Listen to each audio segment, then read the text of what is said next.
நம்ம குமரன் வந்து மார்க்கெட் போகிற டைமில் அப்போ விஜய் வந்து சொல்லுவார், பாஸ் நாங்களும் உங்கள் கூட வரேன்னு. ஐயோ வேண்டாம் நீங்கள் இருங்க நம்ம. இல்லை பாஸ் நம்ம. அப்போ காவேரி வந்து சொல்ல, மாமா இவருக்கு இங்கே ஏருக்கு போர் அடிக்குதாமாம்மா, நீங்கள் வெளியே இட்டுன்னு போயிட்டு வாங்கன்னு.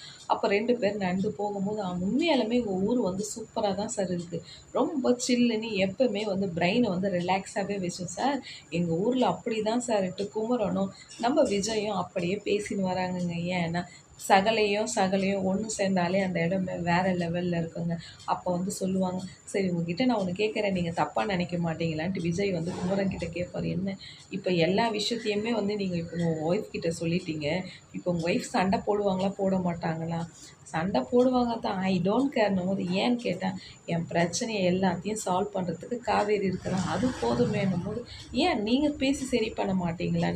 இல்லை காவேரி பேசினா அதில் தெளிவாக இருக்கும், ஒரு புத்திசாலி தானே இருக்கணும் போது அப்படியே காவேரி ரொம்ப அவங்க மாமா பாராட்டினே வரும்போது வீட்டுக்காருக்கு கேட்கணுமா, வீட்டுக்காரர் என்ன பண்ணுறாருன்ட்டு வெயிட் பண்ணி பார்க்கலாம். லைக் பண்ணுங்கள், கமெண்ட் பண்ணுங்கள் ஃப்ரெண்ட்ஸ்.